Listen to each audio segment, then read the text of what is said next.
This is the story of a boy and a dog who understood everything without words. The boy came to the riverside every day, and the dog waited for him. When the boy smiled, the dog felt happy.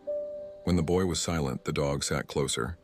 Then one day, the boy didn't come. The dog kept waiting, in rain and cold and loneliness. And one morning, the waiting ended. Some friendships don't need words, only loyalty.